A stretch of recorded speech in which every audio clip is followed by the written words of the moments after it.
Previously on Horrible Film Recaps. I have a really good ghost story. It's fine, but your sound's a bit cheesy. And now, on to our feature presentation. The title of this movie is Masters of the Universe. If the masters are remastered, then are the remasters the masters of the remasters? The film opens on a matte painting of a Dio album cover as the Rocket Queen stares longingly at the rainbow in the dark. Space? Wait, am I watching Star Trek? Oh my! This movie starts with a bang!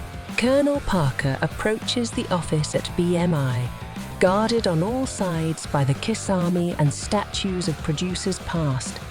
Lita Ford begins to tell him about a party she went to last Saturday night, but Parker interrupts her to show off the new auto-tuner device he stole from an independent label. Stevie Nicks tells the people, "You can go your own way," but Parker steals the 7 wonders from this gold dust woman in order to use her chart-topping mojo. Parker begins an aggressive marketing campaign and tells the independent rockers they'll never perform unless they agree to sign under his conglomerate. As BMI absorbs more and more artists into its stable, a team of off-label acts begin to resist. Vince Neil recruits new members into his supergroup, consisting of Joan Jett and Buckethead. Upon freeing a manager from his contract entanglements, the man introduces himself as Macintosh and leads them to his Apple Records depository. Upon entering the vault, Macintosh secures the intellectual properties with the most sophisticated copyright protections. And a deadbolt, there he explains to the young metalheads the wonders of the new auto-tune device, with its synchronized tuning forks, can make any band sound amazing. Vince exclaims, with such technology, Winger could sound like Dokken, and Macintosh agrees. He goes on to explain, now that Parker has a copy of the device, there will be an inevitable struggle amongst performers. He can't mean. Buckethead begins. Yes, says Macintosh. A battle of the bands. Vince thinks that sounds great. Surely they can defeat an executive in a rock-off. Unfortunately, at that moment, BMI's latest acquisition, Whitesnake, appear to destroy their garden gnomes and equipment. Macintosh leads the rockers out the back as Whitesnake's pyrotechnics burst through the deadbolt. They escape through the fog machine haze. The thrashing threesome make their way to the BMI offices in order to consult Stevie Nicks on a preferred set list. But the songbird tells them to stand back as she's trapped in an oppressive contract. Just then, Parker and the Kiss Army arrive to confront the musicians. Vince says to let Stevie out of her contract, but Parker refuses, as her music can be used to sell cheeseburgers and SUVs. The battle of the bands begins, but Vince soon realizes they left their merch and roadies in another dimension. So he asks Macintosh to open a doorway through the power of rock. Stevie tells them, "Don't stop, you'll be in the back of my mind." The auto-tuner is damaged during their exit, but they all manage to escape into the GarageBand zone. Exiting the power riff, Vince discovers that Macintosh has fallen into a puddle of mud once he's rescued. Vince is grateful that he isn't slippery when wet. "Where are we?" asks Buckethead. "I was hoping for Paradise City," he replies. Meanwhile, Gloria Dinallo wraps up her shift with Sarah Connor and leaves to go on a date with discount Michael Knight. She offers him the customary bucket of chicken.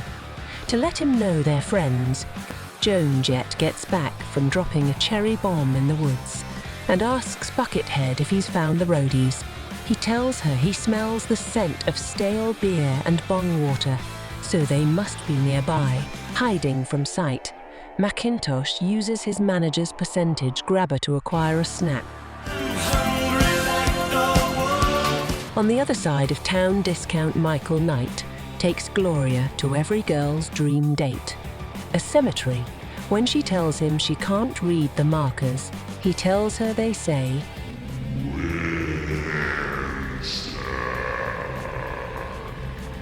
As they go to leave, Gloria finds the device on the ground, not understanding its purpose. She sings to discount Michael Knight. I'm picking out a thermos for you. Michael grows excited as he's always wanted a combination Stanley Cup and flashlight. Meanwhile, in the BMI office, Colonel Parker tells Lita Ford to deliver an auto-tuner to White Snake before they release another album like Love Hunter. Looking on the wild side in a helter-skelter fashion, Vince still hasn't found a roadie. Continuing the search for romance, Michael and Gloria try the old people prom, where they've been using the same enchantment under the sea decorations since the 50s. Michael attempts to impress Gloria by tickling the ivories, but embarrasses himself instead.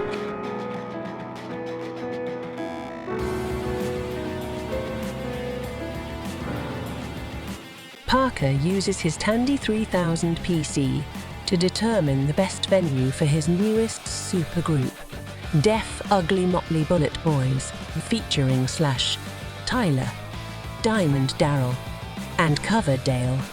With all the members sober and upright, Parker instructs them to play their hearts out to the seniors at the prom, so they'll spend their social security checks on Ticketmaster fees and T-shirts. I see London. I see France. I see a jacket made of pants. I wanna rock! As the band arrives backstage, Gloria informs them that the seniors are all upstairs drinking Metamucil and getting Bengay rubdowns before the show. When Biff Tannen attempts to back up her story, the band takes him to the House of Pain for what he did to Lorraine. Startled by this vulgar display of power, Gloria flees for her life as the seniors begin to spontaneously combust in rapid succession. Gloria distracts Diamond with a dose of bad medicine. It works as he begins crying. The fleeing vixen attempts to exit via a Scorpions music video set, hoping the band will be distracted by the craft services table. Unfortunately, the set falls under the blade of Slash's metal magic, hoping to make a runaway. This Sister Christian runs round and round into Vince's arms. Look what the cat dragged in. He says as she pleads, shelter me. Vince tells her to keep the faith as he goes to confront the youth gone wild and leaves to tell them to get the funk out. Tyler is on top of the world amongst the toys in the attic, spotting Vince. He decides to lay it down with some tasty licks. Just then Slash arrives to ask if he'd like to try walking the razor's edge. An epic jam session begins. But when Tyler tries to intervene, Vince tosses him like a rag doll. Buckethead and Jet arrive from the Gypsy Road, like dream warriors from miles away, deciding enough's snuff. The corporate rockers Run to the hills! Vince introduces his band to their newest groupie as Macintosh shows up in the tour vehicle. My hoopy rolling. They're late to the next show, but using blast processing, they're now too fast for love. Kiss me daddy! Blazing a mean streak, they rush to pick up their groupie and find he's a slave to the grind.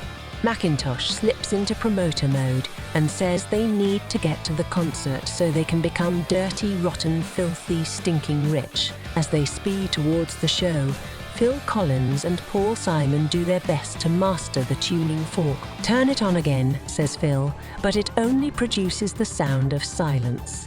My hoopy rolling. Vince and the gang come inside and request the device. However, Phil refuses. Easy lover, I need it for one more night, he says. Vince replies, hey, stupid, lay it down. With a rebel yell, Joan takes Phil to girls' school and retrieves the auto-tuner. Lita Ford arrives with her and begins to warm up the band. Vince consults with Buckethead as Macintosh finishes the sound check. It's too early, says Michael Knight, but Macintosh tells him, you can't stop rock and roll. The Dawn Patrol open up with the self-destruction blues. But Vince repels this Vinnie Vincent invasion. Pour some sugar on me face, yells Diamond. Paul Simon says, last night I had the strangest dream. I don't care anymore, replies Phil. Gloria decides to go out for a smoke break and runs into Cyndi Lauper, who offers her unconditional love in exchange for the auto-tuner. But after Gloria retrieves it, Cyndi reveals her true colours as Lita Ford steals the device. Records? For 99 cents? In this economy?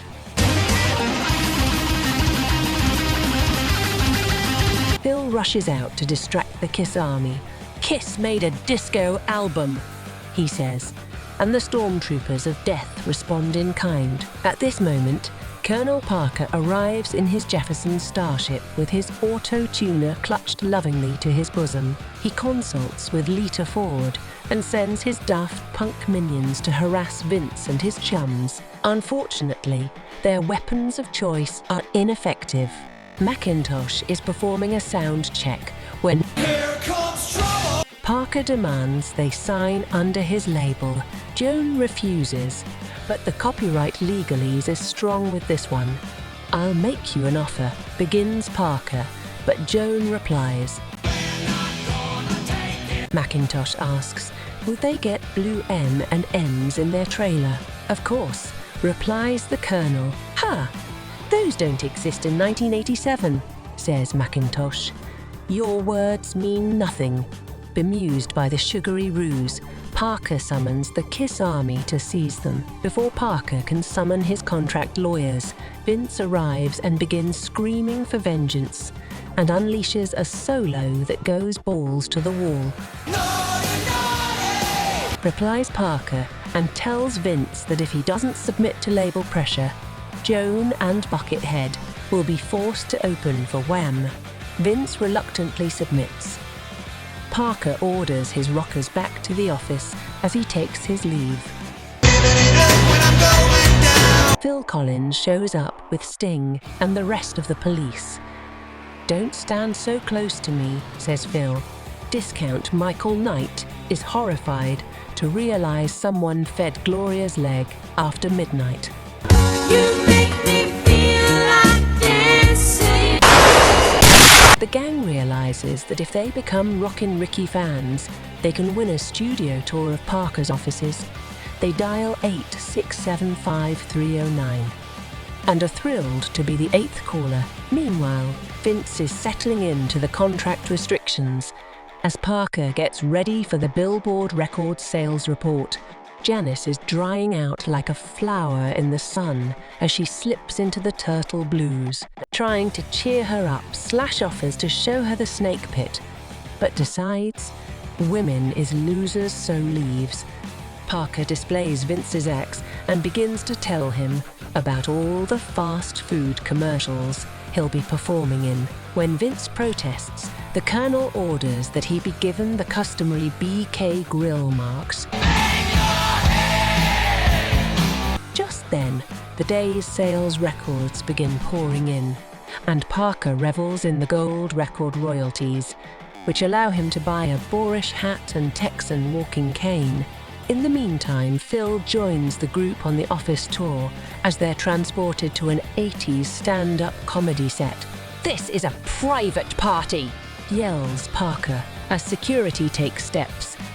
Cars barely moving, but now we got heat. Parker tries to bribe Vince to help, but he uses the funds to break his contract and joins the show. Buckethead yells to Phil to rock their socks off, and he sends the chords out in the air tonight. Vince outperforms the Kiss Army with every jam when Slash attempts to shred. Vince sends him to play with the Juju Hounds. Parker's cronies were not prepared for the shredding, so step off stage.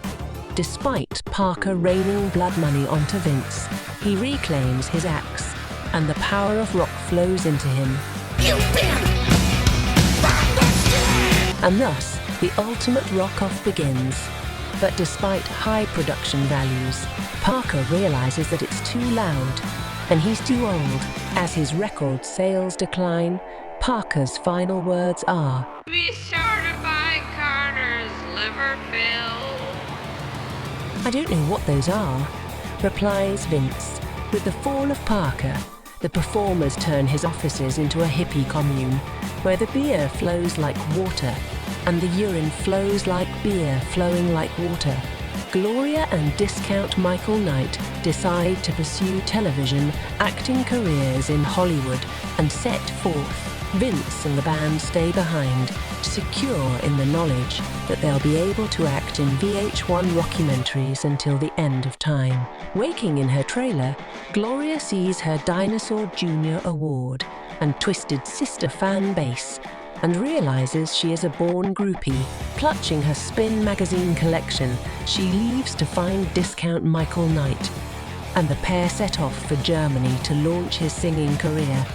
Well, tonight we'll explore this phenomenon as we go up through the clouds, onto the stages, and behind the music. Hey, I landed in a pile of Emperor. This concludes the movie recap. This movie hit me like a ballroom blitz. However, I was left dazed and confused by the lack of established characters. Where were the fan favourites like Buzz Off, Snout Spout and Stinkor? I could bark at the moon, but I'd rather test the results if I close my eyes forever. Good day to you all. If you enjoy my nonsensical ramblings, please like, subscribe and leave a comment